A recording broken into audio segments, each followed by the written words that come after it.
हे का?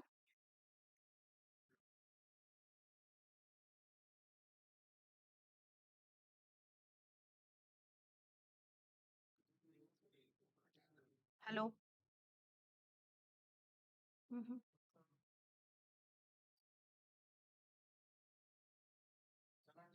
Hello.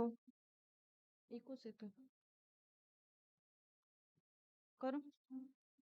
Respected dignitaries on the dais, Honorable Vice Chancellor Dr. Indramani Sir, Vasantrao Naik, Marathwada Krishi Vidyapit, Parbhani, Dr. M.S. Chauhan Sir, Vice Chancellor, Honorable Vice Chancellor, G.B. Pant University of Agriculture, University and Technology, Pantnagar, all Honorable Vice Chancellors, Dean, Directors from different universities, Project Director, Associate Deans, Head of the Departments, Faculty members, and one and all. I, Dr. Anuprita Joshi, College of Food Technology, on behalf of Vasantrao Naik Marathwada Krishi Vidyapit, welcome you all as a coordinator for today's first technical session on new science and technologies in agriculture, government initiatives under 17th National Symposium of Indian Agriculture Universities Association, New Delhi, based on main theme that is farm mechanization and agriculture robotics for small and marginal farmers, challenges and opportunities. I welcome you all.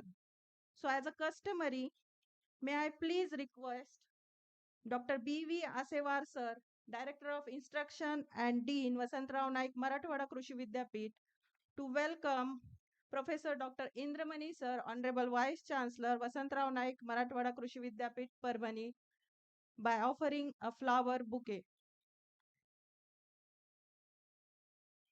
I request Dr. B.V. Asevar sir to welcome Dr. M.S. Chauhan sir, Honorable Vice Chancellor, G.B. Pant University, Pantnagar.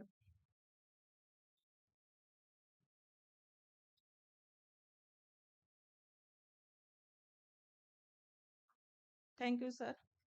I request Dr. Ram Teke sir, co-organizing secretary and ADP College of Agriculture Engineering, to welcome rapporteurs for the today's session. Dr. R.P. Kadam sir, Head Department of Agriculture Extension.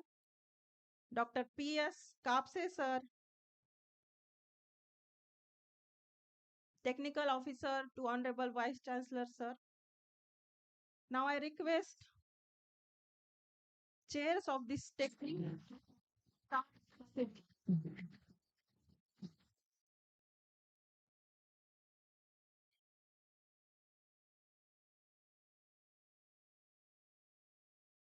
Thank you. Once again, I welcome Dr. M.S. Chauhan Saab, Vice Chancellor GB Pant of Agriculture at Pantnagar, my alma mater, and all the Vice Chancellors, Deans, all the, uh, great people present here, Dr. R.C. Agrawal Saab, Dr. D. Singh Saab, all different Vice Chancellors. This is a very, very important session, technical session. First, we have kept, some keynote addresses. Our first speaker is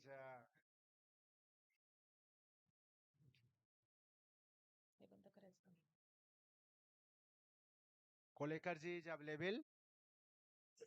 Yeah, yeah. Namaskar, Chairman. Yes. Shri Vijay Kolekar ji is present online mode. He is a representative from Nanaji Deshmukh Krishi Sanjeevani Prakalpa, Pokhara, a very important program of Government of Maharashtra for climate resilient agriculture. The topic is empowering small and marginal farmers through Maharashtra Climate Resilient Agriculture Mission.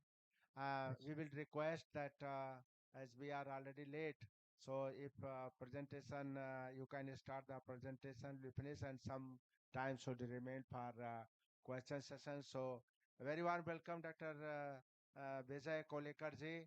He is friend of the university. Isn't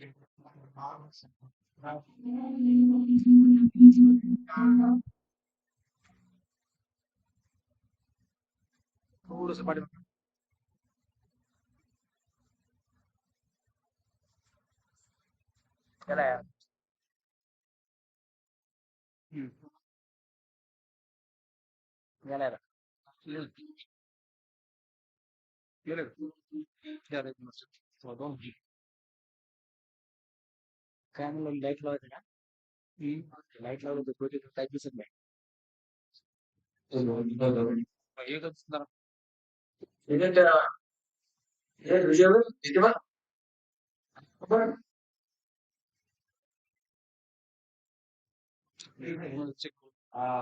Yes, video is not. Yes, yeah, the very is not. Yeah, and so, and I was just work create some sensation. Please.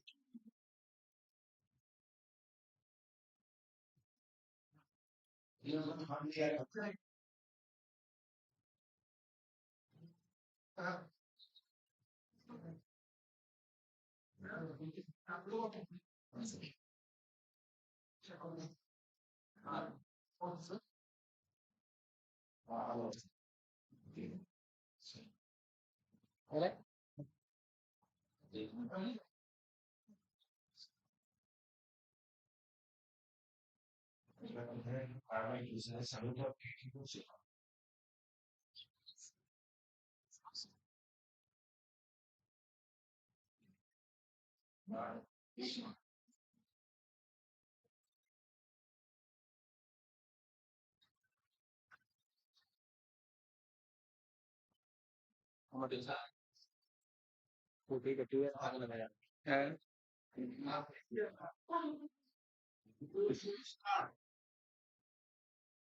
almost.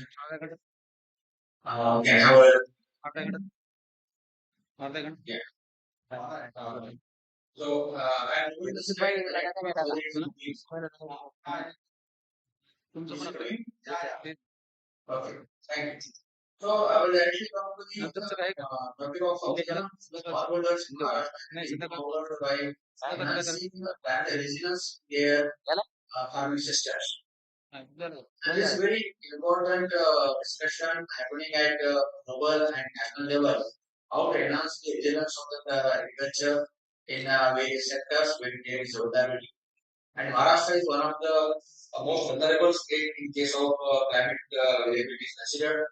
As today we are sitting here discussing here, but right now in the state of Maharashtra, lakhs of farmers are facing extreme climate events, and there is a lot of wind stress happening here. So this is all about the climate variabilities, climate extreme events, and the various climatic shocks these farmers are facing. So Government of Maharashtra decided to go away with some other interventions which will help the farmers to cope with climate change particularly. So this project is called as climate resilient agriculture project, and the first phase of the project has been over. Now we are entering in the second phase of the project. As we know, to improve the resilience and profitability of the farmers is the main objective. And these two important terms, resilience and profitability, both are very important for the farming system. Now, what we are going to do, how the resilience can be built in the farming system. There is a overall, you can say, the holistic approach for climate resilience in agriculture. This resilience building is not just a short-term task. Is not just only increasing productivity. Is not just only making the marketable surplus. It is a total ecosystem building exercise which is needed not only at the scale of trade or steel, but at the scale of intelligence harm scale. How it can be done. So this is how we have designed the project with the major objectives. One of the important objectives being the resource use efficiency. So resource efficient productivity enhancement in the farming system, followed by promotion of precision agriculture for emission management, followed by building improving income resilience in the farming system. And this can be done, all can be done, not only by one project or one department or one section. It is an institutional strengthening is needed there. So there is a consortium. So in all, it is a effort of a comprehensive nature which has been needed on the ground, from the village to the block to the district and the state. So in the resource use efficiency, production system efficiency, whenever we talk of production systems, there we have to think of the soil system. Here the project is focusing on the soil system, then on water system, and then the technologies. So the soil and water being major production systems needed for agriculture. So we are focusing more on that.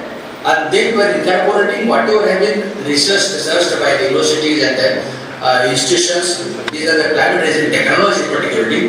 How to incorporate the technology in the farming system. This is the first pillar we can see. In the second pillar, we are focusing more on emission management. As we know, the agriculture has contributed to GHG emission. So how to reduce the GHG emission?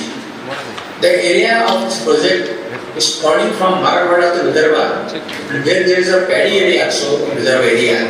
So one of the factors to GHG is a methane emission. How to reduce the methane emission in paddy production system?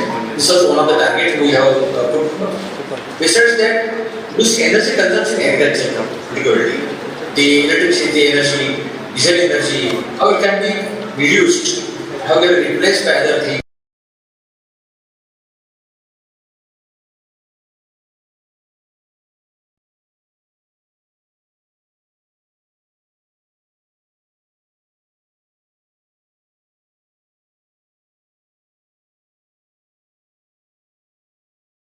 Business needs a strong and robust, you can say, agribusiness value chains. So value chain is to build around the commodities grown in the particular area, both the villages, the blocks, and the districts. Now the commodities. So these commodities need to be aggregated, to be cleaned, need to be sorted, and then to be marketed. So all these things need a robust, you can say, value chain. So the project will focus on strengthening the value chains, and besides that, we will promote also the agriculture among the farmers, among the landless people, among the women particularly. How it can be enhanced. Then the consortia approach is important. The institutional strengthening is very important for the consortia approach. Wherever I will show you the slide, next slide, how the consortia has been developed here. Then digital innovations. The whole project is known for its digital footprint. So this is important. Learning duration, capacity enhancement, and human resource management. So the core guiding principles of the project, if I can speak in few minutes. So this is the climate resilience start with the identification of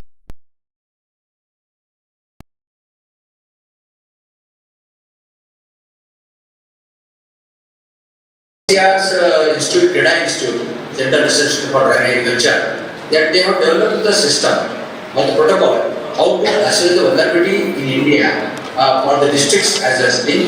So we have downscaled those parameters, the protocols to our village level so that we can use the same protocol for identification of vulnerable villages in the district. That we have done. And we also thank our Ashwin sir who was a member of the committee to identify the villages, vulnerable villages in the decided districts. Then it is a factory planning process. At CBT factory planning, we are decentralizing this process to the village level. So we are empowering the Gram Krishi Vikas Samiti, which is at Gram Panchayat level, and they will plan for the project as well. They will plan for the ecosystem, they will plan for the natural resource management, and they will develop the village adaptation plan. So this is an important tool to address the vulnerabilities, address the climate varieties in village, to prepare different type of, you can say, village adaptation. Then we have the approach of the project is a demand-driven approach. It's not targeted approach. We have a demand-driven approach, and then the resilience of whatever interventions are needed by farmers, they can choose among the basket and they can go for the implementation. Resource management, natural resource management done on the basis of only water balancing exercise. This important exercise which are carried out with the help of IAUA, we have developed the application which will give us the idea of the village, how much water balance is there. Implementation of the intervention without any cap on financial assistance to the that I told already. So it is end-to-end DPT system where the interventions are carried out by the farmers. Their government share is sent in their account to DPT system. The project is a digital by default, architecture is developed, which is an integral part of the project life cycle from planning to the impact assessment. And the project is aligned to various cost groups. Now coming to the resource productivity enhancement, how we can go on the ground, and coming to the activities on the ground. So water conservation will be in the first part. Groundwater recharge works that we are going to undertake in every village. Farm ponds are important for water security. So the important Marathwada, and the whole Maharashtra is benefiting from the farm ponds, the aspect, and for horticulture crops also, agricultural crops also. So new beds, whatever beds are there, recharging is being taken there. Whatever devices are provided to the particularly SC/ST community, and micro irrigation we are promoting on a large scale. Micro irrigation, whatever water is harvested, conserved, or stored, must be used very efficiently. That's why micro irrigation. Regarding the soil part, we can say digital soil mapping is being done with the help of National Bureau Soil Survey, Nagpur, and they are helping us to decide to devise the mechanism where we can give the advisory based on the soil properties.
Yeah.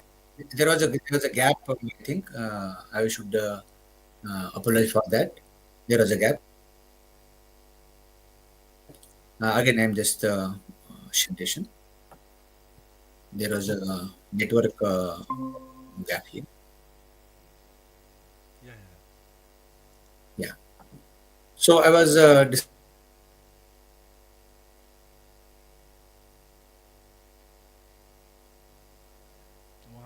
the soil part, as I discussed here, soil mapping, soil organic production, and conservation agriculture. So, with the universities and the Institute of Soil Science, Bhopal, we are going to have a more work on conservation agriculture, particularly for Maharashtra situation. Then the seed production of climate resilient varieties.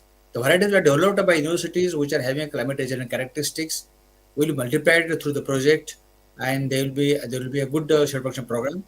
Everything will be taken to the farmers through a farmer field school approach. And these are the physical schools as well as digital schools are there. The component B again targets, as I said earlier, about the methane reduction. But with that also, we are focusing more on agroforestry, bamboo plantation, horticultural plantation, and protective planting. Here, there is a need to have a post-harvest resilience. How to create a post-harvest resilience in post-harvest production systems. And of course, after my presentation, there will be a presentation by our smart project. Honorable PDC will be presenting on the how post-harvest can be enhanced. But this project is also having a component on building, improving resilience through post-harvest infrastructure like storage structures, farm machinery banks, primary processing units, and other production units. Also, we are focusing more on other systems like sericulture, apiculture, Indian fisheries, poultry, and backyard poultry also. Under the institutional engineering, we are having a various consortia MOUs also with the institutions like national and international institutions, and like studies will be taken. Are part of the management that I will not take more time on that. Now, how we are going to target these smallholders, as we are again, our session topic is empowering the smallholders. Whatever has been told right till now is now reaching to the farmers through the system. So there we are having a beneficiary categorization like all farmers, landless, families, farmer groups, self-help groups, FPCs, all the will be benefited by the project interventions. Then there will be a prioritization also. SC, ST, and the women and physical challenge also will be prioritized for this work. This prioritization will be done by with the digital auto system itself and at the level of Gram Panchayat itself. Then for NRM works, as I already told, there will be interventions by GKVS, that is a Gram Krishi Vikas Samiti. Water will be computed, and then the execution of the work will be done. Now here comes about the identification of this climate resilient technologies. This is an intensive exercise which is being done with the help of universities and the ICR institutes, which are the technologies to be taken to the farmers on large way. Because there are hundreds of technologies allowed by the universities. But among them, which are the important 10 or 20 technologies which will help the farmers immediately to cope with the climate variabilities. So we have identified those technologies. The SOPs have been prepared with the help of universities, and those SOPs will be taken to the farmers now through farm field school as well as through digital farmer field school also. There will be coordinators and facilitators on the ground who will help the farmers to conduct the farm field school. We are focusing more on women farmers, and there 50% of the farmer field school will be dedicatedly for women farmers only on the women farmers field also. So there will be a dedicated component for women farmers, enhancing their capacities, enhancing their knowledge, enhancing their skills is important. And exposure visits will be carried out for all the farmers to learn more about the advanced technologies. Then for agribusiness promotion also, here we are, though we are targeting on FPOs, FPCs, we are more focused will be on SHGs, which are found by MAVIM and MSRLM in the state. So there are so many SHGs, and those women SHG will be empowered, interested, and then their capacity will be built to create some agribusiness ecosystem in the village itself. And that ecosystem will be helping the other farmers also. So like production of biofertilizer, production of trichoderma, production of neem extract. So this type of activities will be taken in the village itself. Then PESA. PESA is a Panchayat Raj extension to the scheduled area. So we have around 800 plus PESA villages in the project area. All the tribal villages which are very much remote in remote area, those will be targeted, and those PESA villages will be empowered with the help of PESA Gram Sabha. So those Gram Sabha will be supported by the project to develop the infrastructure particularly, because they need very important infrastructure at the level like godowns, like processing units. Some that will be also provided, supported, as well as the natural resource management component will be there in the PESA villages. So, and whatever the non-timber product is there, NTFP is there. So, processing of the 90FP is important in the PESA villages. So, this also will be there. Post-harvest structures, I told about that. And then every village will be targeting a farm machinery bank. Having machineries, having a climate resilient characteristics also there. Because we don't want machineries which will disturb the ecosystem. We want the farmers to use the machineries which will help them maintain the ecosystem, conserve the ecosystem, and enhance their productivity, enhance their, you can say, reduce their drudgery. So that is how we are targeting. We are listing those machineries which will be important for the climate resilient agriculture, not all heavy machineries which will disturb the total ecosystem and disturb the agriculture process itself. So this is how we are targeting this component. So this is about the beneficiary mechanism. I don't want to talk more on that because the DBT mechanism is there. So the indicators, finally, what we are going to achieve at the end of the project. So enhanced farm income, we will definitely monitor how much farmers are being coming to that area, that level. Enhancing water use efficiency, how it can be used in every village, every farmer parcel. Then people who are using digitally enabled services, we target around 2 million farmers to get digitally enabled through the system. And the beneficiaries were enhanced of climate resilience to climate risk. Always enhance fertilizer use efficiency. Whatever is being now given to the farm, how efficiently is used. Nitrogen efficiency, in all protein nutrient use efficiency is important. Increasing cropping intensity. As we know, we are discussing right now, and I talked about earlier that there is a lot of havoc on the field about the wet spells and thing. Then what after Kharif? Rabi is very important. So the project is targeting more on Rabi now, because Rabi season is a bonus to the farmers. The intensity of the cropping intensity of the region, it is around 120%. We want to take it 150%, 170%, because unless we achieve more cropping intensity, the income resilience of the farmers cannot be achieved. Because Rabi is a bonus to the farmers which needed should be cultivated. So we want to increase area under Rabi in every village. This is another criteria we have indicator we have kept here for our project. Then the practices, enhancing the area on the various practices. GHG emission reduction is there, as well as annual profit enhancement will be there. SHG support will be there, and knowledge products delivered. Knowledge product is the digital products we can say. Like I said about the water balance product, like there is a Mahavistar product, like for dissemination of technology, Pharma Field School product, Agri Data Exchange. There are so many products we are targeting more on that. So this will be the part of the these things, and that will be a good indicator will be there, and participative planning will be there. So this is how we are going to monitor our own project on the interventions through various indicators and throughout the project life cycle. So with this MOU part and the consortia approach part, I will. This is my last slide. So we are having this consortia approach. We are partnering with various national and international institutions, with the local agricultural universities, and few of the important CSOs also who are helping us to build the capacities of the farming community in the on the ground. So as we say, National Bureau of Soil Science helping us in building the soil digital soil mapping. Then NRRI is building us in developing the cotton, the rice-based ecosystem where methane reduction can be done. Then there is a ISS. I know I talked about that. We're having a project on climate, conservation agriculture with the help of ISS, and there are so many other partners who are helping us. And in every university, there will be a different participative research projects also, and those projects will be location specific one, and those will be taken to the next level so that the farming community can be served in a better way. So I stop here with this slide. I thank all these academicians and particularly our honorable vice chancellor sir for giving me the opportunity to present this particular approach of the POKRA or climate resilient agriculture in Maharashtra. Thank you. Thank you very much, Dr. Kolekar Saab.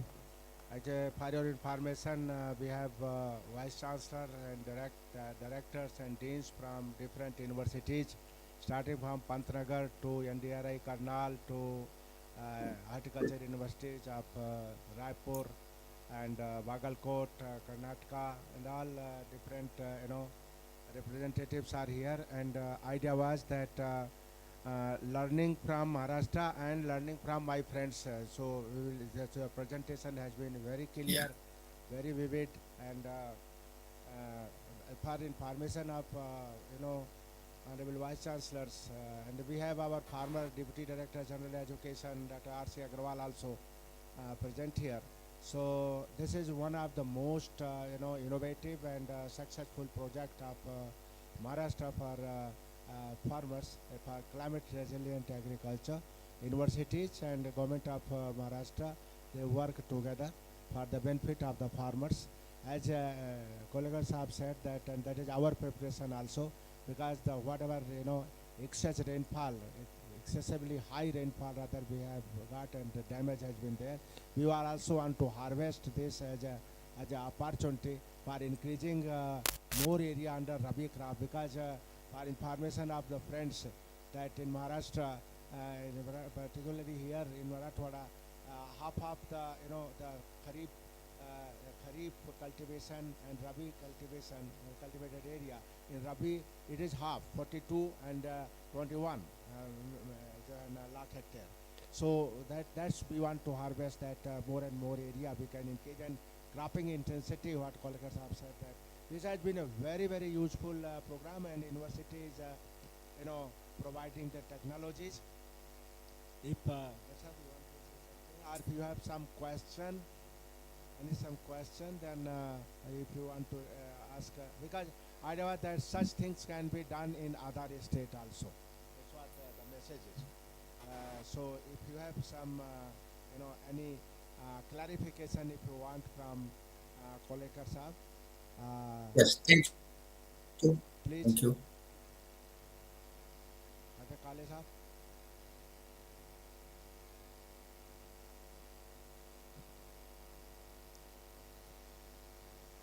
Yeah. If any question is there, I think the mic should be given to that because I can't hear more on that. Give the mic to. It's a good presentations and informative session, Kolkar Sam, that you had taken. And we are again from the Maharashtra. Thank you. And we have the various technological constraint altogether.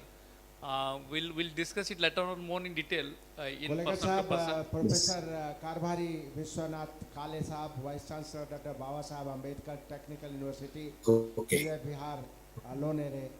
He is talking to you. He is one of the speaker in this session. Thank you. With this, Dr.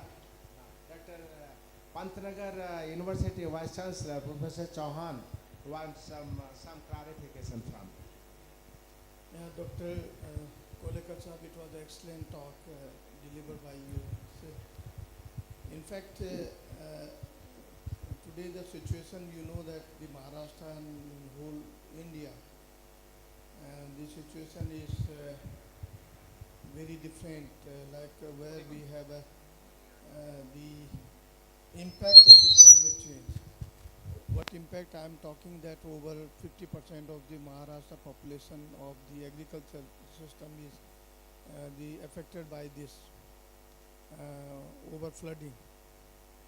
My just question, because and I also heard, because I belong to Uttarakhand, and where you can see that this year maximum cloud burst was there, and because of that the huge loss in terms of the livelihood of the farmers as well as the farmers himself. We lost many people there, and future is a technology future. As you said also, that the technology is very important in order to combat this climate change. My simple question is that, can we have a technology where we can check what the climate worst, and can the Maharashtra government or Maharashtra, the very eminent people, the scientists, can think that how to avoid the cloud burst? Is there anything in your mind that tomorrow we can think over it, that this type of technology can be initiated, or which will be subsequently implemented to avoid this cloud burst? If I how to avoid please repeat. That is what we need. We need a different technology, out of the box. I'm getting the question because there is a voice break is there. My question is very simple. Can you, Ramtek sir, can you repeat the question, Ramtek sir? Can we think tomorrow that we can generate a technology which will avoid the cloud burst? Cloudburst. Yeah. Okay. Yeah. Or, Yeah. overflooding. Because Can you think that? Because there are many things which can be done. Because one, like, we heard that the in Olympic, which was, yeah, at this point, yeah. Let me just talk. At this point, I from the project point of view or from our experience point of view, we just want to put a thought before all of you that our agriculture cultivation practices, which are in traditionally on the flat lands, they are more affected by the wet spells day by day. And every year there are wet spells, and the land is being affected, and the crops are affected. that's okay. So But what what our I am experience, talking is what that our experience is there, when what I am talking is, can the Maharashtra government think that we can have a technology with the help of the ISRO people to SOP, avoid the cloudburst? So this is my question. actually I'm not It's getting a the big question. exactly. It's a really big This is a question. And message not we clear one. said that I'm it texting is out of actually box. Malay. Please, All okay. agencies should come forward and how to manage, if not avoid, manage this cloudburst. So manage means the prediction also and then care also. Friends, thank you very much. We had a very good, talk from Vijay Kolekarji from Pokhara. And now, actually, we have a very eminent speaker and very senior officer, Dr. Hemant Vasekarji, who is Director Smart Project of Maharashtra. And he would like to briefly talk about driving agribusiness and rural transformation in Maharashtra. I have heard that he has a meeting. So, floor is yours, Vasekarji, and you present your views for the audience drawn from the whole of the country, from different agriculture universities of India. Hemant Vasekarji. Am I audible to all? You are audible? Yes, please. Yeah. So, good afternoon, everyone. It's my privilege to be with you. Being an alumni of the university, sir.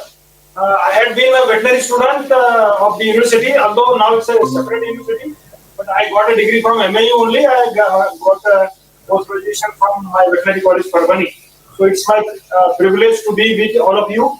So I welcome all the dignitaries coming all out from the country to MAU Parbhani. I also tried to join you today, but I could not join.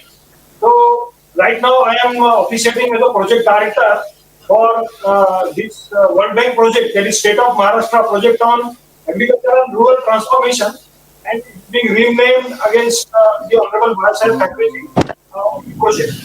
So, as it names that, it's a World Bank aided project. And before I start, the project has been started during 2020 and it is going to end by March 27.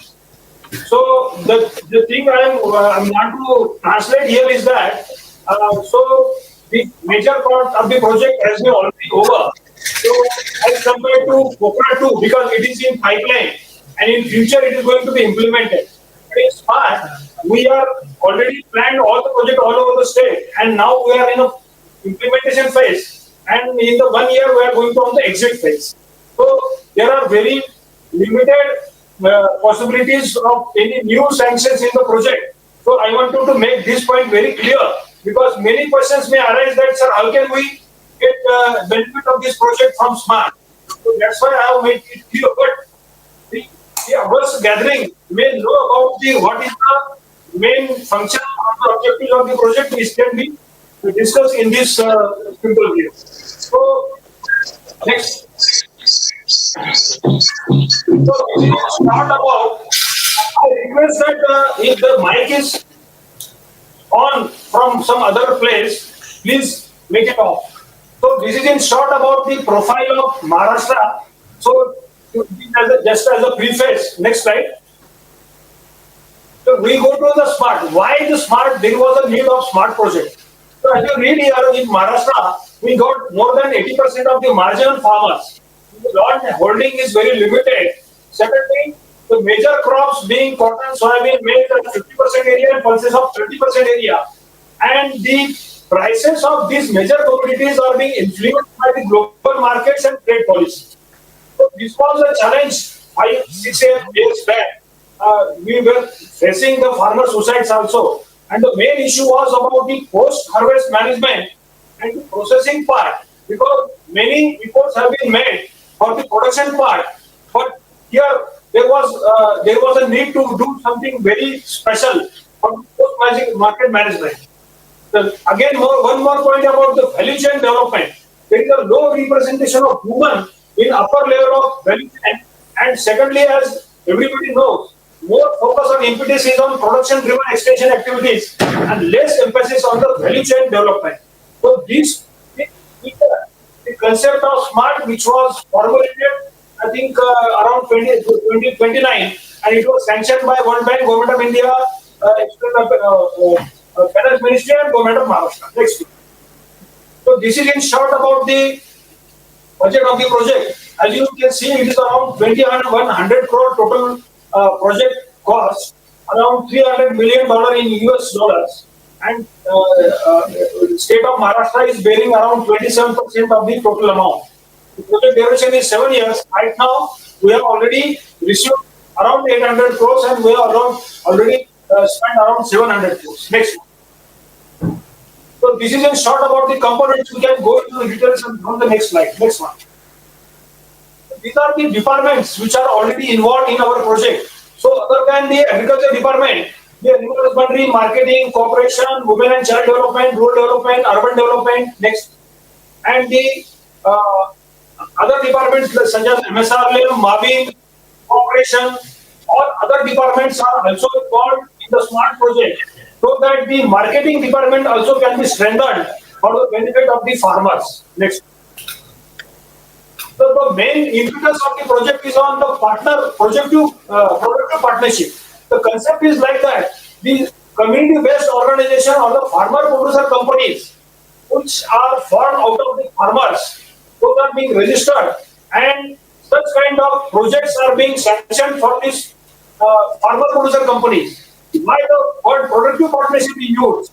Here, there is a kind of association between the buyers and the CBOs, which is inbuilt in the project, so that after the processing part of the sub-projects, the buyer arrangement can be established in the project only.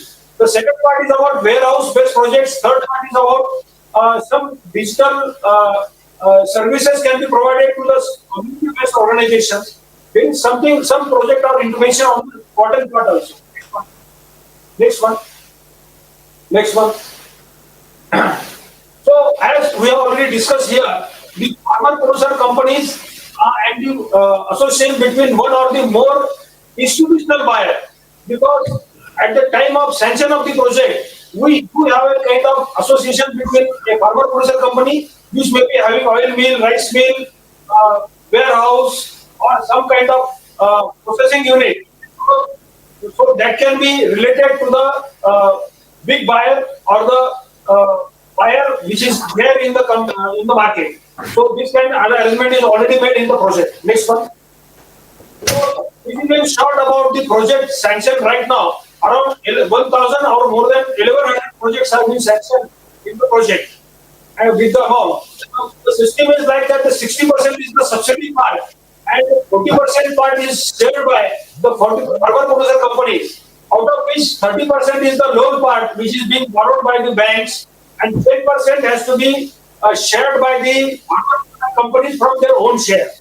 So this is about the current status of the project. Next one. So this shows the overall profile of the project. As you can see, around 464 warehouse projects have been sanctioned till now, and we are going to produce a total capacity of more than 5,40,000 metric ton of storage capacity in the state, and almost 100 warehouses have been completed in the state. As you might have seen in the last season, many of the even MSWC, the warehouse corporation of the state, was asking with our farmer producer companies for their space. Other than that, we can see That the onion storage, cold chain component, the primary processing, and other are the dal mill, flour mill, oil mill, rice mill, the custom hiring center, and the cattle feed unit. These are the types of projects which are already sanctioned in the project, and around 103 sub projects have been already completed, and other projects are in the process of either civil work or the machinery procurement. Next. So this is very important part of the project, because out of this we have already obtained the loan part, because 437 CBOs which are being sanctioned with the loan part around 443 crore of rupees of private sector lending we have already achieved. These are the banks by which this kind of loan sanction is being done in the project. Still, we have around 200 projects which are in the pipeline and for which the loan is being sanctioned. Already around 100 crore loan portion have been already disbursed by various banks to the farmer producer companies. 5 मिनिटांना माझं presentation सुरू होईल. This is the first instance in the country, so the scaling is very important. So what is that? The 60% subsidy part, the higher limit of the subsidy part is around 300 crore. So, in short, I can tell you the scaling of the project, because as 1,000 projects are sanctioned, for each project there is a cap of around 3 crore of the subsidy. So, around average cost is around 2 crore. So, this is the scaling. So, this is the far-gate level infrastructure which is being produced on the land of the farmer producer companies. So, all these projects will be owned by, will be possessed by, will be operated by the farmer producer companies, and for the support of all these farmer producer companies, there is a dedicated unit at the district, at the regional level, at the state level, and with the all different departments. Independent officers of the state government are being appointed for the regular handholding and support of all those farmer producer companies, and support also involves for the implementation not only the project but also on the marketing part of their commodities also. We have already supported them. Next. So this is in short about the current status about the CBO market linkage. The slide itself shows that this much amount of marketing part is already done, but this is in the initial stage only, and we are yet to complete all those projects, and the scenario will be more advanced in coming future. Next. So this is also about the buyer-seller mix we have already organized for those kind of all our projects. So this is being arranged by our project. So the buyers are also invited as a kind of institutional arrangement, so that the farmers can be get acquainted with all this kind of marketing activities with them in for their future also. Next. So we have already supported this project with some kind of NABARD initiative, wherein NABARD is also training our selected 40 projects for marketing point of view. Next one. Next one. So we have already provided a GI-based asset mapping, by which around 500 warehouses will be completed in our project. So this kind of tool, it will provide the correct capacity of our warehouses, the amount of space which is already occupied, the potential space which is remaining.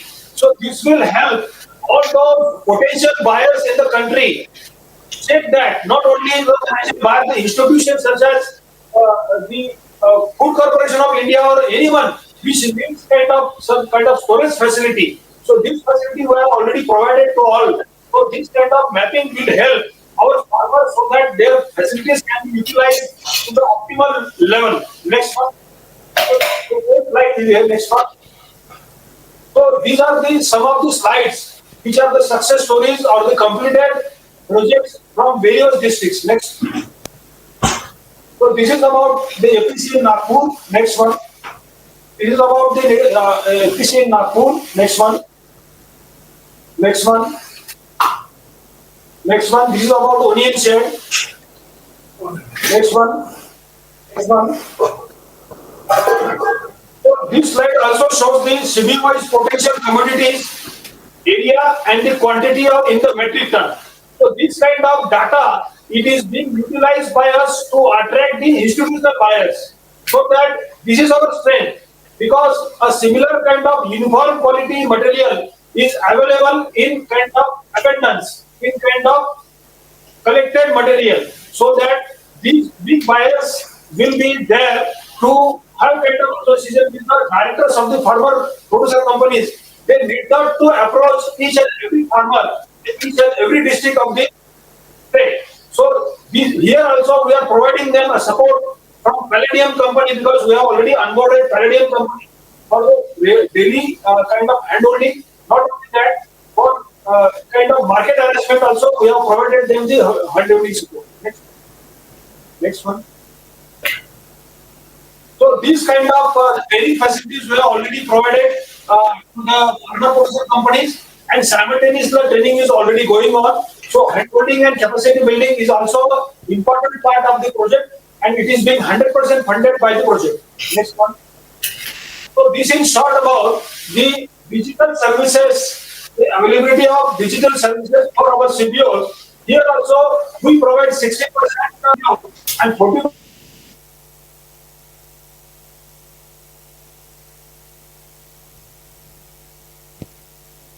support them for onboarding of the digital services. That the agencies which provide them the digital 71,000 farmers in the state. Next. So about women farmers, we have already reached about 30% women shareholders in the project. Not only that, the board of directors also we have reached up to the 30%.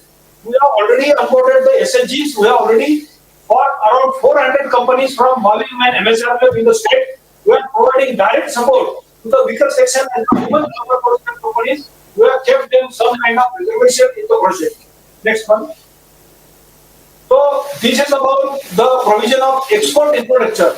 We have discussed about providing facilities to the farmer producer company, but there is a plan wherein we are going to erect a kind of export infrastructure in Babba, in Bhiwandi, in the state, wherein a kind of equipment and a kind of cold storage will be provided as a bulk facility, and the farmers of the state will be provided such kind of facility. This is being managed by the Maharashtra State Agriculture Marketing.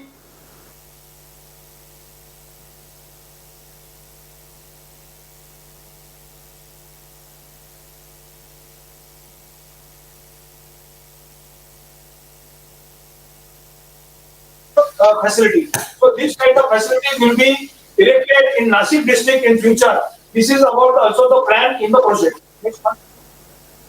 So we are also providing facility to the Maharashtra State Warehouse Corporation, wherein we are going to build one silo. That is the biggest kind of structure which gives a kind of storage facility in Latur district, especially because there is a pulses hub, and in that area in Nagpur and Dharasu district, there is more demand for such kind of infrastructure. So we are providing all these facilities to the Maharashtra State Warehouse Corporation. As we have already sanctioned 400 projects for the CBO, so MSWC will be acting as a hand-holding support, because WDRA registration, because all our warehouses will be compliant to the WDRA formalities or the compliances, so that all our warehouses will be available for all kind of institutional buyers which will be in a need of storage facility in future. Next one. So we are also provided a facility for market information and intelligence cell. Here a kind of prediction is made by a special cell which is not here, and it is based on some kind of statistical model, and informed decisions can be taken by the farmer, because monthly and 6 monthly bulletins are issued for the expected prices of the selected communities, and this is being practiced by our project, and it will be a kind of institutional arrangement forever for the agriculture department of the state. Next.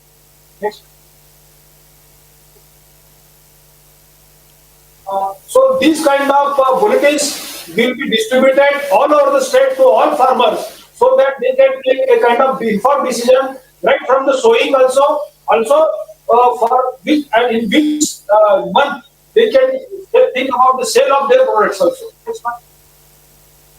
Next one, next one. You can. So we have already got a kind of price risk management derivative markets in the country, and our farmers are not well informed about how to compete in the derivative markets. So this is also one of the very important and innovative component of the smart project. Next one. So this is about this hedging desk, which will help them, our farmers, which also includes some kind of studies, which also includes the training and hand holding part of the farmers also. Next one. So this is the concept of the community stewardship concept. So we have selected some 4-5 communities such as fruits, maize, millets, pulses, cotton and vegetables. The concept is that we want the stakeholders in the value chain, right from the producers, the traders, the processors, the marketers, the exporters, which will be brought on the same platform. There will be a company formed from all those stakeholders in the same, because the unwanted competition in between them will be avoided, and all those stakeholders, they can take informed decision so as to enhance the marketing component of each community. This is also innovative concept. We have already formed 6 CSCs here. The concept is that you are providing around 60% of subsidy component for the uplifting of the CSCs. Those CSCs will be the platform in future, and they can perform for their own community in future as a kind of institutional arrangement will be made through smart project till the completion of the project. This is also innovative concept we have already formed in this. Next one. We will appreciate if you can conclude. Thank you very much. I will try to say something about our smart project in nutshell. If someone is having any doubt about smart project, you are welcome to ask any question. Thank you. Thank you. Thank you very much, Hemanji. And you are our proud alumni. And the kind of project you are handling so smartly, this is smart project. We appreciate your contributions. My dear friends, presentation was very vivid and clear. If you have some question, you can raise. Otherwise, we are waiting for another very important brief presentation by Srikant Angdeji, who is online. And after this presentation, we will break, and Kalisa, we will take your presentation after lunch. So any question? Otherwise, I thank you very much, my dear friends. This Pokhara and Smart, they are very very innovative and very effective project. And you saw that everything market intelligence to storage to everything is covered, and that's what make Maharashtra as a lighthouse state in agriculture. We are rated as a lighthouse state. Eyes of so this all imports. My purpose of this presentation was to share with the rest of the country and give input again to improve this, because both the speakers are very humble, and they were now open to any discussion and open to any suggestion. With this, if no question, then we request. Thank you, Hemanji. We request Sri Srikant Angdeji. He is a Deputy Secretary Agriculture and another proud alumni of this our university, College of Technology, our Vasantrao Naik Marathwada Krishi Vidyapith Parbhani, and he will speak on new initiative, new science and technologies. We are planning to come in big way AI in agriculture. So I request Sri Srikantji to make a brief presentation on new science and technology in agriculture Government of Maharashtra initiative. Srikanji. Yes, sir. So thank you very much, and I feel honored to present the government of Maharashtra's Maha-Agri policy before this the forum. Actually, as a graduate and postgraduate in agricultural engineering from this university, I feel very proud to present the policy initiative. So I think I would be audible, right? Can someone confirm? Okay, thank you. So I'm sharing my presentation.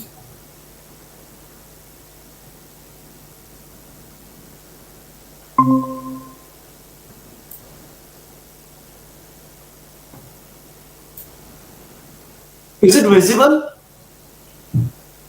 Okay, thank you. So see, in month of June, specifically on 17th June, Maharashtra's cabinet has approved this policy initiative, and this is a first of its kind policy in India, which is specifically dedicated for agriculture sector. So we want to integrate power of artificial intelligence and other emerging technologies such as computer vision, robotics, and many other. Those cutting edge technologies can enhance the productivity, can also enhance the various efficiencies across the agri value chain. So this is a brief presentation, and these are the content of my presentation. So I think this forum need not to tell what artificial intelligence is. So I will skip this slide. So while preparing the policy, we have just looked around what Maharashtra state has. So see, we have this kind of robust infrastructure in our state. We have all those infrastructure where basically various data sets gets generated. Like we have 4 state agriculture universities. We do have around 2,500 automatic weather stations which are placed around a grid of 12 by 12 kilometer. There are 9 ICR institutes in state of Maharashtra, 49 KVKs. Several labs are there, APMCs are 305, and we have 13,000 full-time field technical staff of agriculture department who is in continuously touch with the farmers. And these are the points where actually data gets generated. And we capture these data through this digital infrastructure that we have created over the time in Maharashtra. So as everyone is aware, AgriStack, recently Government of India has developed this platform where a farmer registries, his farm registry and his geolocation map gets generated. So now private sector would be knowing where the farmer is located, what he is growing exactly. And this is a very crucial information as long as financing is considered. And in this year, we have piloted KCC for online journey. So farmer need not to submit any application, and some applications in thousands right now have been approved. Similarly, we do have Agri-Tech project where geospatial technology we are trying to leverage for crop mapping and crop health monitoring and yield prediction.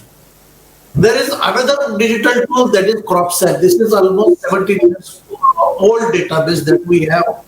Since 17 years we are using this platform for surveillance of disease and pest infestation in the farmers field. Around 10,000 plus data points or farmer plots we will identify, and every week our field staff visit to that particular staff and he collects the information about what is the level of infestation in the field. And all these data sets are analyzed by the university and department team, and consistently throughout the season advisories are generated around the plant protection. Another portal is AgMarkNet. So these portal have a daily APMC's market rate arrival, how much grains or volume of agriculture produce arrived in the market, what is the minimum, maximum and model rate. We have developed another portal, that is MahaDBT portal. It is nothing but an end-to-end journey of passing on the benefits under different schemes. Those schemes are not typically a granted type of schemes, but these are actually uh, farmer is setting up on farm infrastructure like farm pond, drip, he purchasing tractor, or he want to have a horticulture plantation. So such type of schemes which give him a financial benefit for developing on asset or infrastructure. So all those schemes are implemented through this MahaDBT portal. This is a very beautiful portal which actually gives a demand side perspective to an industry. What farmers are want to have or want to purchase for their farms. And there is another digital platform, that is Farm Field School, where we conduct fortnightly a typical a school without a boundary or without a typical school building. So this is a on-farm experiential learning for the farmer, and we capture each and everything that is being taught in the field. What is the along with what is the field condition of that particular plot? What is the disease pest infestation level? So these kind of micro data from Farm Field School and CropSet, we get these ground truthed data sets, a very high quality data sets, and we do have MahaAgriTech, which is a geospatial technology or remote sensing based, satellite imagery based analysis, and someone can imagine how we can harness these two ground truthing data sets to actually interpret this satellite imagery. So, as we have this kind of physical infrastructure and this kind of digital resources that we have developed, so now state is in a very strategic position to harness a power of AI in changing the face of agriculture in Maharashtra. So state has come up with a dedicated policy for integration of artificial intelligence in across agri value chains. So policy has these 8 distinct pillars. The policy is based on these 8 pillars. So I would like to just brief before going pillar wise. So see the number 5, 6, 7 and 8. These are kind of digital public infrastructure that we have as a state. We are planning to develop under this policy. So digital public infrastructure is like Aadhaar database. So based on Aadhaar database, several use cases have been emerged, like UPI is there, or Digi Pravesh or Digi Yatra is there, so or Digi Locker is there. So we are providing a digital infrastructure to private sector and to government sector. So these sector will be empowered to develop solutions around these infrastructure, and they can develop a business case even which will change the life or which will uplift the income of the farmer and their lifestyle. So first pillar is AI and Agri-Tech Innovation Center. So this center we are going to set up at state level, and right now I am in charge as a managing director. So this center is going to be a secretariat to a state level technical committee which is going to vet the projects based on AI whether these projects are feasible or not. So this is a typical institution which would be responsible to implement this policy in next 5 years. In this policy, we have also identified that our state agriculture university, we have 4 agriculture universities in Maharashtra. So we want to set up AI research and innovation in each university. And in this university, we know that we have a domain expertise at university level, but we are lacking in few expertise, which would be like AI expert or say data analyst or some kind of technical experts, which normally our university do not have. So under this center, we are going to provide these resources at cost of government.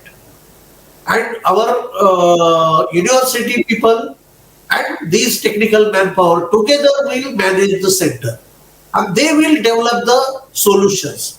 So we want to leverage the PG student, PhD student and scientist.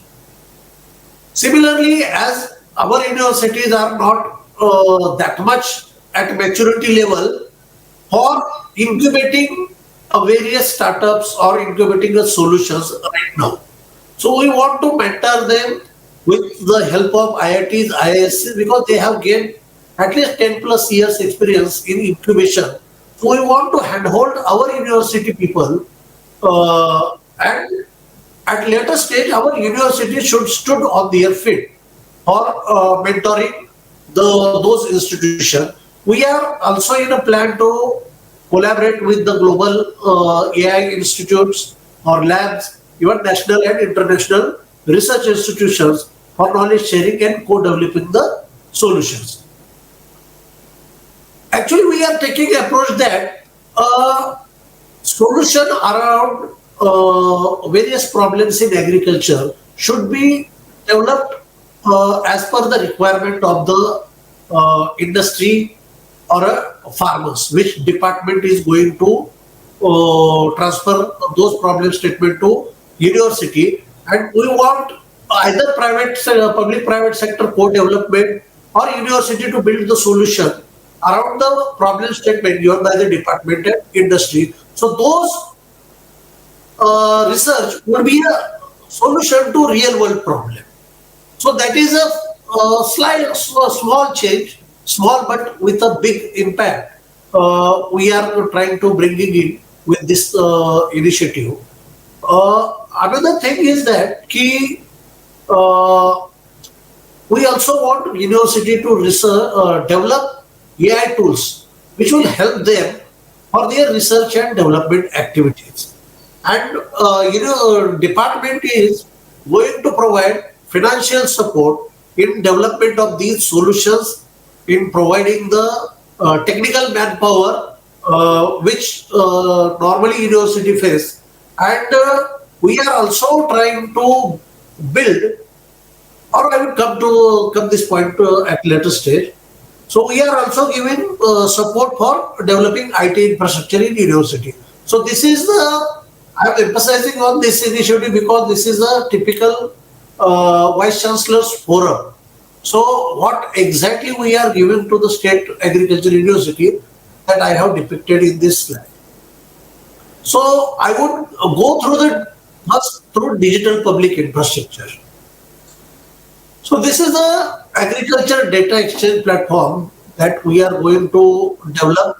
We have already had a conversation with IISc Bangalore. So they have developed already a data exchange platform for Telangana. And on similar line, state want to develop this data exchange where a data sets that I have described in a earlier slide, that state government has these kind of data sets, that AgriState, MyAgriTech, CropSap, Mahaved, RDBT. Mahaved is our weather forecast, weather data collection infrastructure, which is at 2,500 plus locations. Similarly, private sector would also have their own data sets, which is market relevant. So we want these all public sector data sets and private sector data sets should be placed on a one single exchange platform. And this platform would be a consent based. So whoever is the owner of the data set, he will set his own rule of sharing data sharing policy. And based on the request, consent would be required for the owner from the owner of the data set. So we are also in touch with all state agriculture universities, and we have got in first phase around 300 plus data sets from the university level. But the crux is that in this identification process, we notice that our universities have a very critical data sets, but those data sets are maintained in their laptops, pen drives, or hard drive, and hardly any data set is on cloud.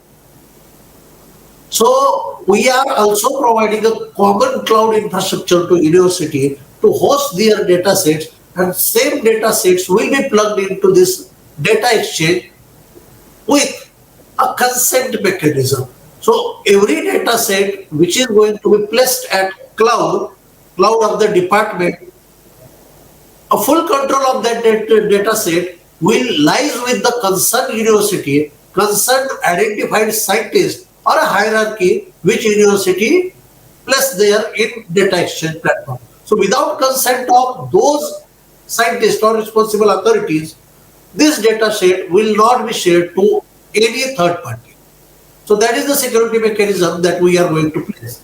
And there is another sandbox environment we are going to provide to all the research institutions and private sector and startups. So anyone can come to this sandbox environment and test their solution, simulate the field condition, and if rather than going into production, they can test their solutions. If some improvements are required, they would, without wasting the resources, they can correct it and come back to testing this their solution on sandbox.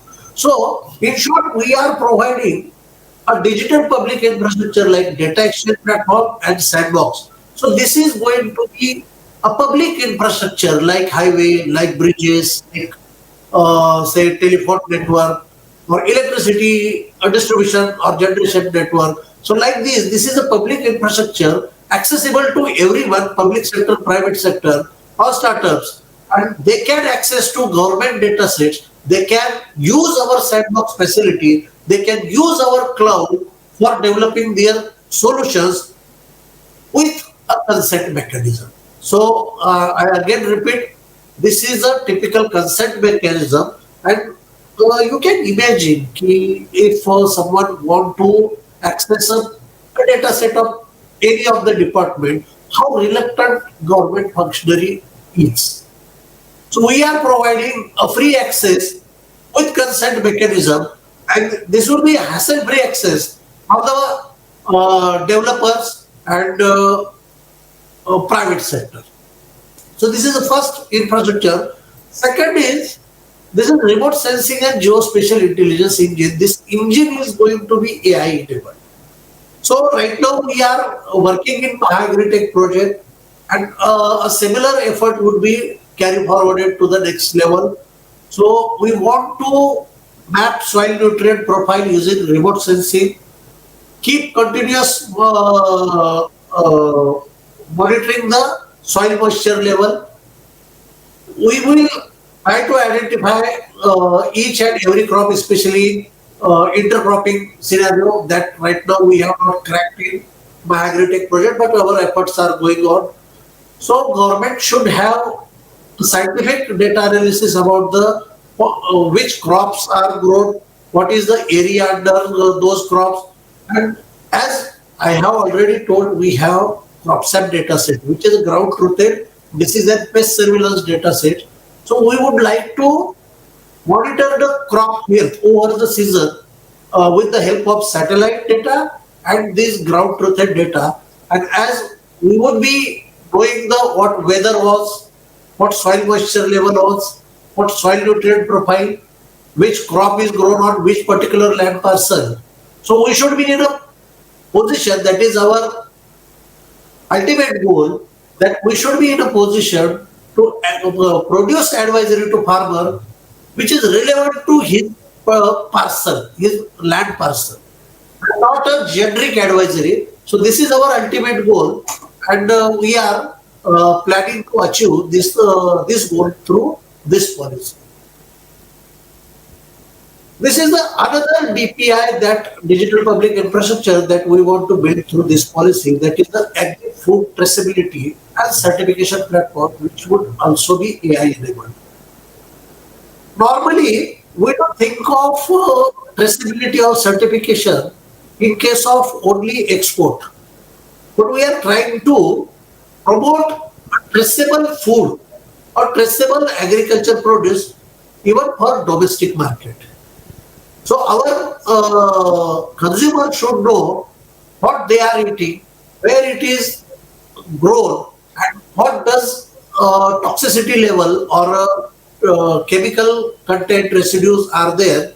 So we are trying to develop this, and any person or any businessman, he can access this traceability platform. He did not to develop his own traceability platform. He can come to this platform. He will register his farmer. He will register himself and keep the record keeping of the whatever the activities are going at farm level with his member farmer. And there would be a certification generation platform as well. And those certifications will be on national and international basis. And as this platform is a government backed, this will fetch a much bigger value in international market, and even a trust that this platform will give to our market persons, that would be of a great extent. Another policy pillar is a Mahavistar platform. Government of India is coming with a Vistar platform, but Maharashtra has already developed and rolled out this Mahavistar app. I would also request all the dignitaries present in the in this forum, please go to the Google Play Store, try to launch this Mahavistar platform. This is an app which is a one-stop solution for farmers, and this gives various information in his local language, in Marathi, English. You can ask in Marathi. So this is an AI-powered machine or AI-powered application. So weather advisory, and this is a generative AI based, like ChatGPT. You can ask any question related to agriculture, and this application will respond to it. And all that information that we have ingested in this application is a scientific research backed. So all the technologies, all the research developed by universities, these things are only ingested in this particular application.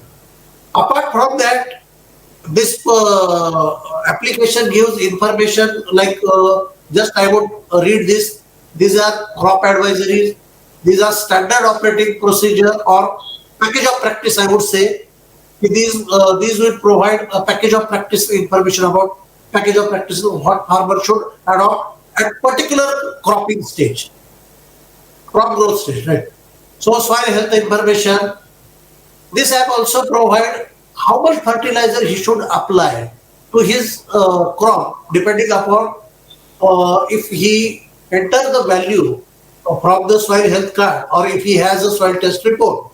This application will provide the exact grade and quantity of bags he has to apply to his crop to achieve a particular yield.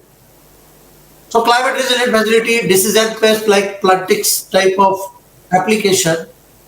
Market rates are also made available. So farmer can access, let me know what are the market prices for soybean right now in Parbhani. If he put this kind of question, this application will reply to him with real-time information. So warehouses availability, digital farming, farm field school. So various applications are there I again request everyone to just go through this application. This is a very beautiful application that we have developed, and we are in a continuous process to enhance this application. So these four would be a digital public infrastructure. Based on these platforms, we are going to have another these three particular policy pillars. So this is a onboarding farmer-centric AI project. See, central idea of this policy is promote farmer-centric innovations around artificial intelligence. So we have two distinct elements that we could consider a project proposal from ideation stage itself. So one idea can come to us, we would support them with in developing a POC project, proof of concept, and then we would incubate those startups or those entities in our university premises at the center that I have already talked about. So our university faculty member would guide them, they would mentor them, and government would provide a funding. These startups or these incubators would have access to government infrastructure, government laboratories, government fields, farms, and every resource that government and university has. And we are also, that is what I have already told. So we have taken a pilot to scale approach. So we would be providing funding for proof of concept, infrastructure access would be given, mentoring will be done by our subject matter specialist in university, and then pilot would be taken up in the field. And depending upon the results of pilot, that particular proposal would be scaled up at greater level. Similarly, policy do talk about providing scaling up support to proven technology. See, like Fasal, there are many agri-tech companies which have developed many IoT-based or AI-based solutions. Such companies could come to the state government and ask for support for scaling up. As these technologies at initial stage could be costlier to adopt or to afford to a farmer, so government is going to provide, depending upon the validation of the claims and validation of the data that those entities are going to provide to government. Government would decide to what extent government should provide a financial support to a farmer. So this support would be given to farmers on DBT board so that farmer could afford this kind of technology, and this support is for a specific period. Beauty of this policy is that the government would have or government has of liberty to decide which solution should have what kind of support. So our solution would be a case-to-case basis, depending upon the impact of the solution, depending upon the credibility of the technology, and depending upon the financial requirement. Government may vary its financial support of project to project. So this is another policy pillar where we are promoting innovators, we are promoting universities, we are promoting startups and private sector to harness this DPI and develop solution based on AI or any other emerging technology or IoT based solution, which could increase the productivity or increase the income level of the farmer, which would have a greater impact in our agriculture. Another very important policy pillar is a capacity building. So capacity building is not only of our institutional strengthening or a department's capacity, but it is also farmers' capacity. So we are going to undertake massive capacity building program under this initiative for the solutions that we are taking to the farmers.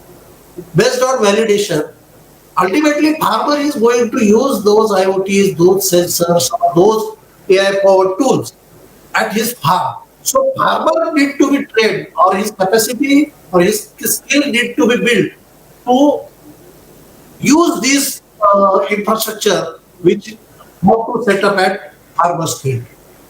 So this is the element that is a very crucial in order to actually scale the AI power at farm level, and government is going to provide financial support for this aspect also.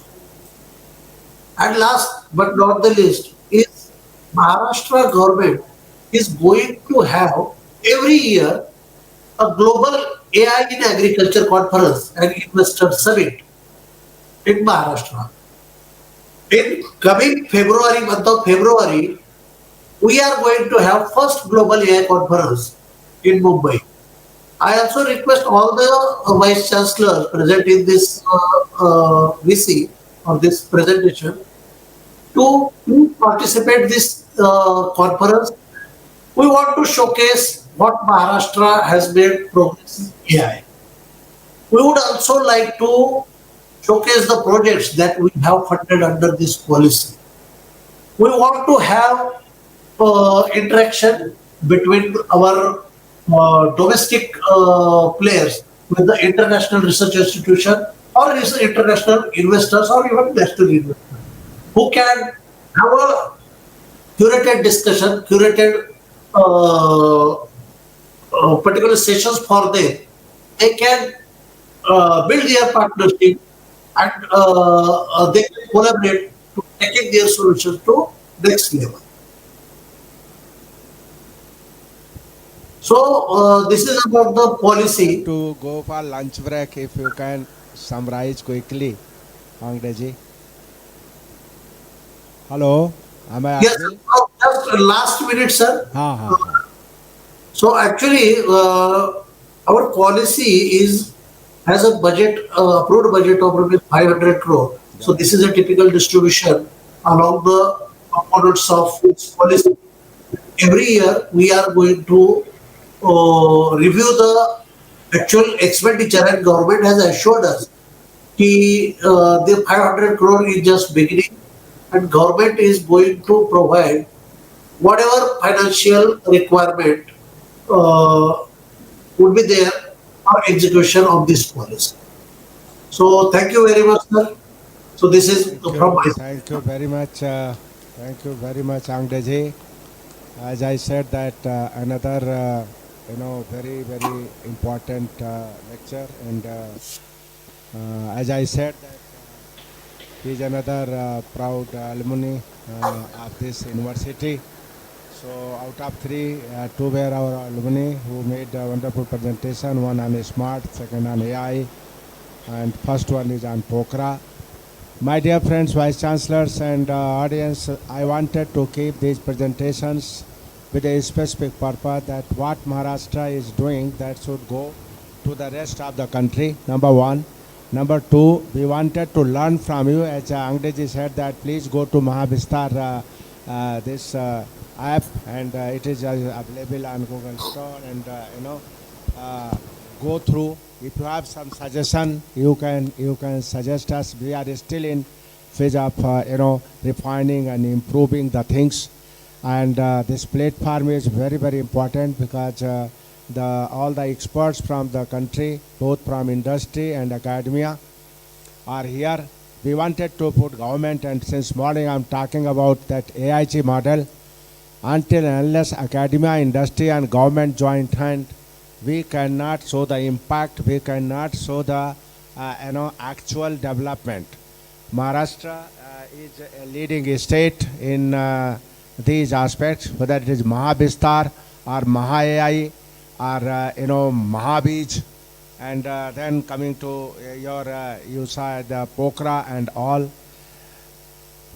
For information of the colleague vice chancellors, that we have a very robust system of connectivity. Like all four universities have collaboration. Morning you saw that Maharashtra has privilege to have 4 agriculture universities and 1 MAPSU, that is Animal Husbandry and Veterinary University. 4 agriculture universities had direct connection. Like we have, directors committee, deans committee, and the extensions committee. We keep on discussing in all 4 universities. Anything if we are changing, we take decision together. And whatever we have a different system, and annually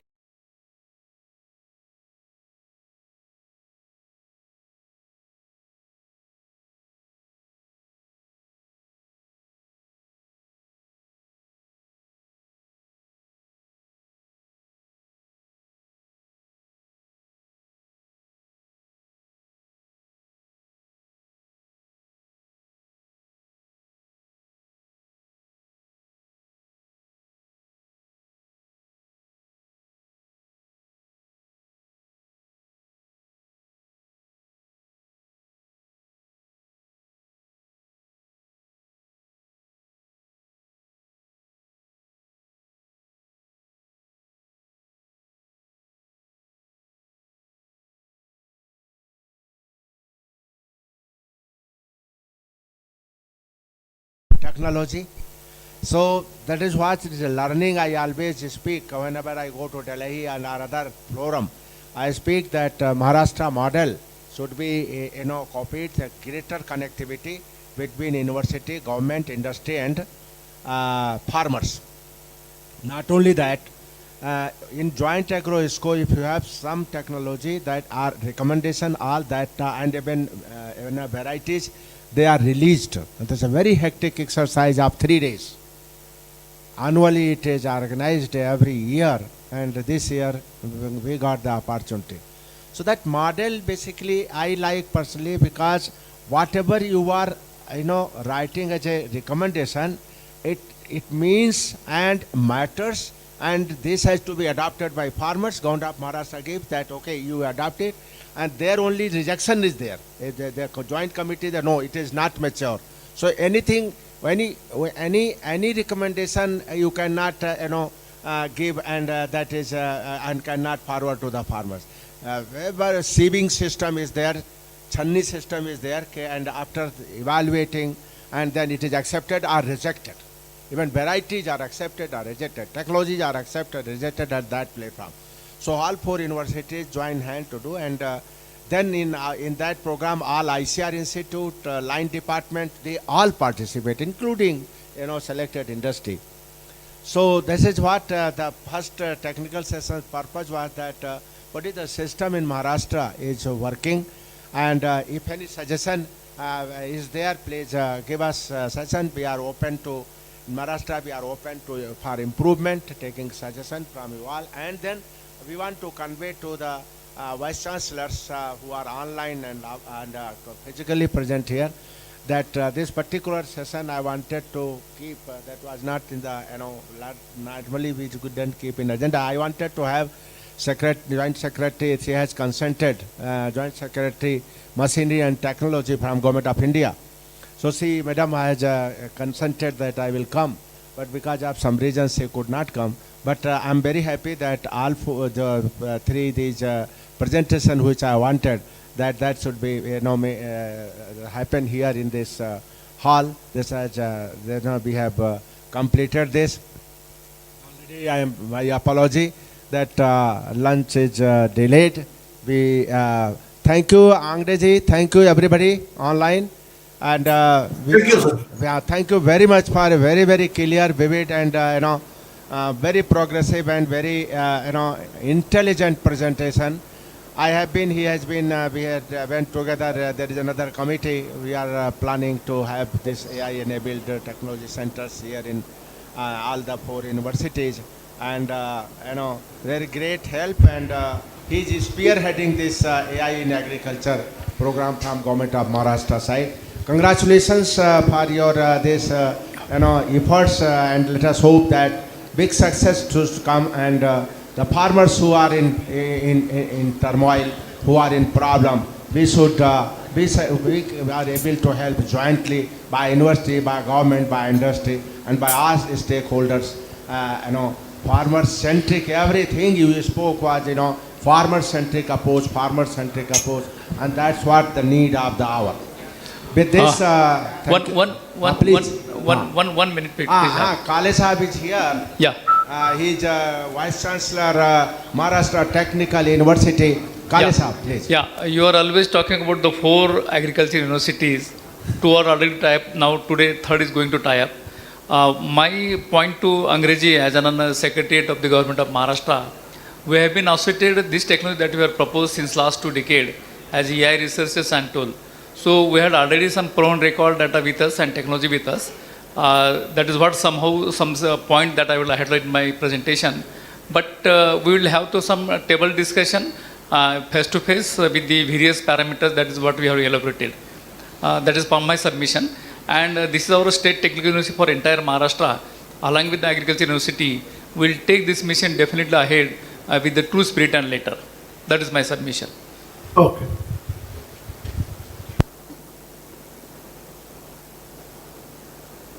Yes. Thank you. Very much, Kale Sahab, for coming here. We have here Maharashtra Technical University Vice Chancellor also, and I am very thankful to him that he spared time. He, all the way from Aurangabad to here, he traveled in the morning. So afternoon, just after lunch, we have a quick lunch break, and we'll come back here. We'll have a lecture of such a great person, and he has been, Dr. Agrawal Sahab, he has experience to work with the national system. Sahu and other, Ravi Sahu and other, we were in the same team. So that will be a good opportunity to listen him. And after your lecture, we will sign MOU here only. Thank you very much. Lunch break.